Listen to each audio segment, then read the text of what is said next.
Encounters of the Fifth Kind, Dr. Stephen Greer. The documentary just came out several days ago, and I had the opportunity to watch it last night. Kristen has been working on getting Dr. Stephen Greer on Leak Project and is working with a publicist right now. So we had an opportunity to watch Close Encounters of the Fifth Kind last night, and wow, it was incredible. You know the old stories. Have you ever seen those documentaries or those TV shows where somebody claims to have been a Mars fighter pilot? Now they come back, they've got glasses, they're overweight, and they can't really give you a straight answer, but they're good at making stuff up. You've probably seen some of those interviews before, right? Well, when you watch this one, you don't get that feeling that you're being lied to. You actually get the feeling that you're being told the truth. It's quite incredible, especially when it comes to the ET disclosure. And I've done interviews with people all over the world that have made some incredible claims. And many of the people that I've talked to, I believe. And some of the people that I've talked to, I've thought to myself, it's a good thing we're doing a radio program right now, because if it was just you and me talking, I'd tell you you're full of not this one. Also, I wanted to thank my friends over at 𝗕patriotcharger.com, the ultimate survival tool that could literally save your life. This tool is a 6-in-1 device. It has an ultra bright LED flashlight with 2 different settings. It has a flashing red emergency beacon. It has a emergency seatbelt cutter. It has a car charger battery bank, so you can actually plug in your mobile devices. It fits in the palm of your hand. It fits in your pocket. It has an emergency window breaker. The power bank is 2200 mAh. Get yours. Use the code LEAK15, get an additional 15% off. Everybody needs one of these things. Send one out to your friends and family for Christmas, for birthdays, and just to be cool. Thank you for watching. You're amazing. Enjoy this presentation, and keep being the change. 𝗕patriotcharger.com. Code LEAK15, extra 15% off. I have never seen a full interview with Dr. Stephen Greer before. I've seen bits and pieces, and I've heard about him. And if anybody's heard of UFOs and ETs, they've heard of Dr. Stephen Greer, because he's one of the pioneers in modern ufology. I guess that's kind of an oxymoron, but he's definitely one of the front runners of modern ufology, not just stuff that happened 80 years ago. So when Dr. Stephen Greer is describing these protocols on how to actually make contact with extraterrestrial entities and beings of very high consciousness, and you watch his body language, and you listen to the tonality, and you listen to what he says, and the words that he uses, and the context that he uses them in, and if you're good at reading people, you can tell he's telling the truth. So Dr. Stephen Greer, in my book, has just stepped up multiple chapters. Very wonderful presentation. It's called Close Encounters of the Fifth Kind. Now, I wanted to show you some of the notes that I took from the documentary Close Encounters of the Fifth Kind by Dr. Stephen Greer with the serious disclosure, are these CE5 protocols. Now, the CE5 protocols are actually step-by-step ways to make contact with extraterrestrials. And Dr. Stephen Greer was pointing out how this actually upset the certain intelligence communities, because they don't want you to have contact with these higher beings. They want you to believe that anything outside of the US or anything outside of the world is a threat. That's what they want you to think. So they can make more money, build more bombs, create more military complexes, and enjoy the lavish lifestyles. So when they don't have that control mechanism over the people, that fear-based control mechanism, and people start making contact with extraterrestrials, realizing that these beings are far superior in technology and consciousness right now, and they're friendly. One of the things that he brought up was, in the presentation, if beings are coming to visit us that are tens of thousands, hundreds of thousands, millions of years ahead of us, technologically and consciously, they could utterly destroy the planet if they wanted to. They could wipe it off the face of the earth.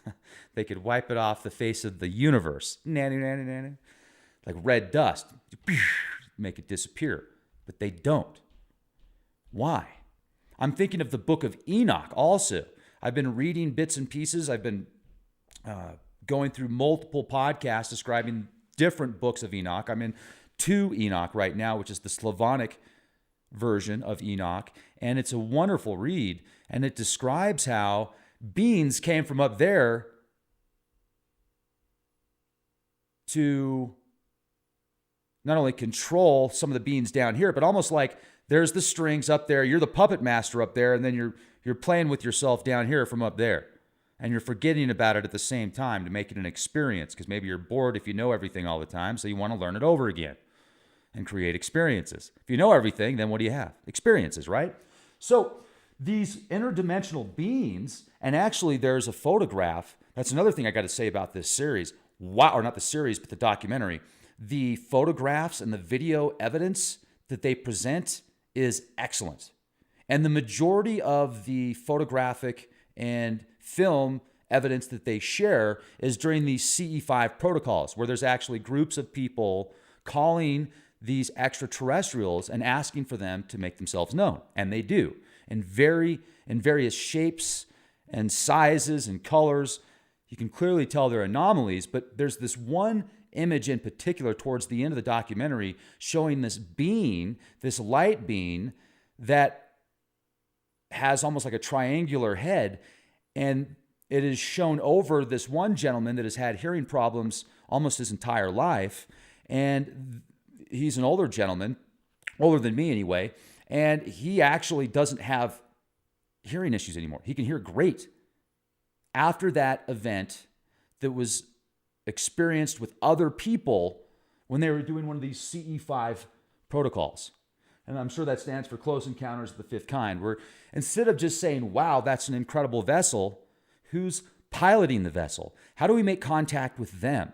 And that's another interesting thing that was a very wonderful, fascinating topic that was described during this documentary of consciousness and how it works at a ethereal level and how it's all connected, and how there's actually tests and studies and machines that show your thought can influence the balance of a duality system that generates 50-50 zeros and ones. If you're focusing on a 1 and you do it long enough, that machine will start producing ones just based upon your thought. You're not typing in any messages, you're not doing anything physical except for that thinking, that thought, which influences the machine. You have to make contact with these beings, with these incredible entities, with laser precision with your mind. And that's one of the things Dr. Greer talks about also, is vectoring these craft and these ETs and making contact with them, showing them where you're at, asking them if they would asking them to make themselves known. You have to be of pure intent. You can't be bringing them in for the wrong reasons, because they're not going to listen to you, because they know your intent. They feel it. It's at a telepathic level. So when you make contact with one of these beings or with a group of these beings and ask them to come pay a visit, then you have to give them directions. So you have to have incredible imagination and focus now, focusing your intent on showing them how to get to where you're located. So if you're in southern Colorado, well, then you could imagine the wonderful city of Durango. And then you could start looking at it at a larger scale, envisioning yourself floating outside or being on a balloon that's taking you out, and then it starts going faster and faster and faster, and you can see where you are, and you're sending this back to those that you want to come say hello. And then I also think to myself, if these beings are so far advanced, why in the world are they going to come say hi to us? I mean, what's the point of that? Well, there could be a much deeper connection. Our DNA could have a connection to some of these beings. Some of these beings could be us in the future. They could be our family, our star family. They could be stewards of the universe. Like if you saw, let's say you're out riding your bicycle and you see this dog that looks curious, happy. It's like, just wants you to go pet it. It's in the middle of nowhere. You're like, wait a second, you're lost. Can I help you? So you get out, you get off your bike and you go to pet the dog, and he's happy to see you. He's wagging his tail, super happy, and you're petting him, and then you realize This thing wants to make a connection with you. It's like, hey, it's trying to communicate with you and understand you and gather a purpose. And then it's like, I need to get home too. I got lost. So you help it find its way back, and then you want to help it. That's most people have in their gut, in their heart, the desire to help others, especially if they see somebody needs help. Most people.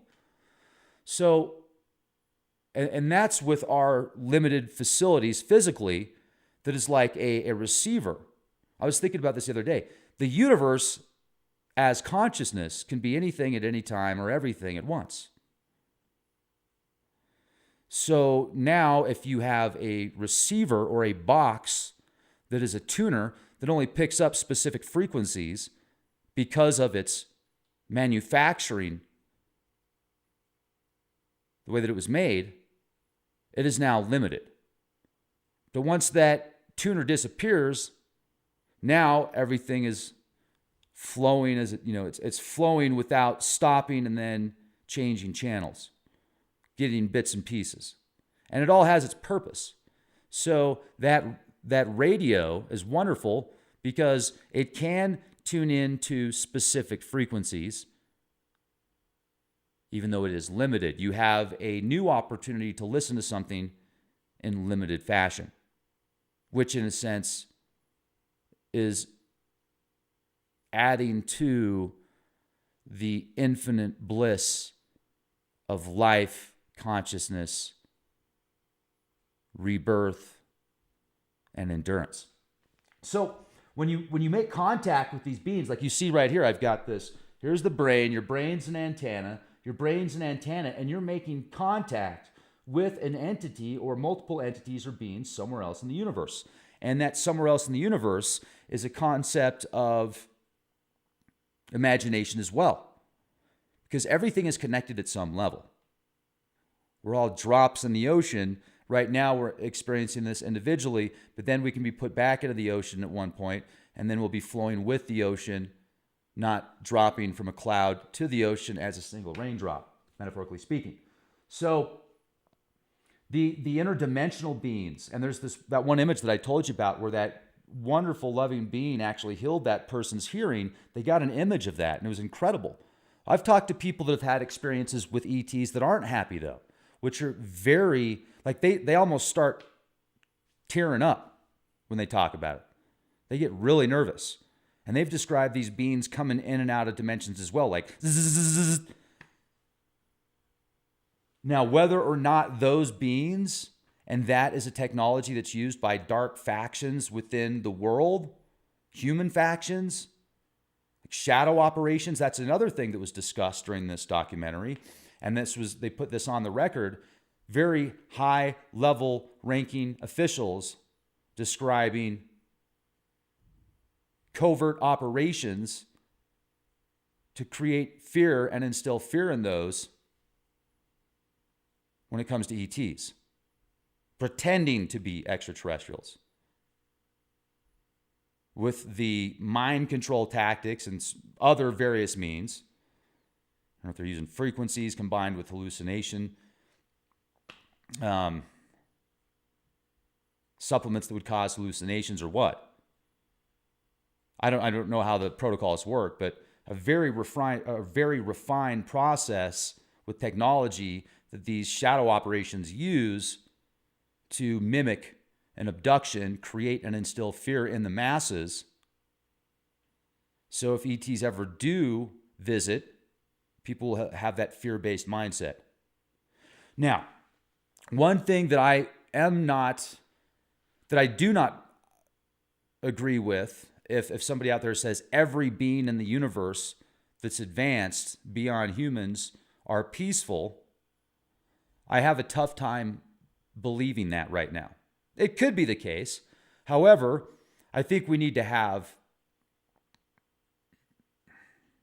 still need to keep our guards in a position where we can protect ourselves. Now, if there's beings that are billions of years advanced and they already know where we are, then there's no way we're going to stop them. So if they wanted to do something.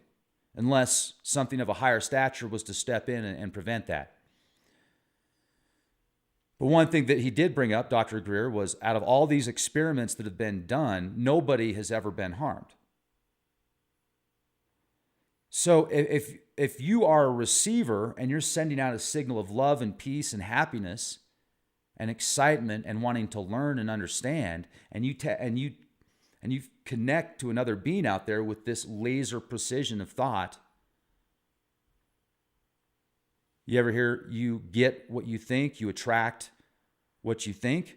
So you're sending out a positive vibration that's connecting to another positive entity that is then making himself or herself or itself known. Versus if you're in an area where you're thinking very negative thoughts and you're sending out all this energy, and these frequencies and these vibrations are much more likely to tap into something of a pattern in a similar form, energy-wise. And the further we understand this and refine this with our minds, the more that we realize we can send out energy and receive energy. The more powerful our minds become, the more powerful our thoughts become, then we need to focus on as much good intention as possible at this point. Okay, so the footage is amazing. The connections, the contacts that do describe these extraterrestrials, interdimensionals. Disclosure's here, folks. Disclosure has happened. They even share a document that, I need to find the document number on this, from the FBI.gov/vault that describes beings that come from somewhere else. And this is 70 years ago. Disclosure's already happened. So it reminds me so much of the Book of Enoch. So to make contact, this is what I understood from the CE5 protocols to make contact.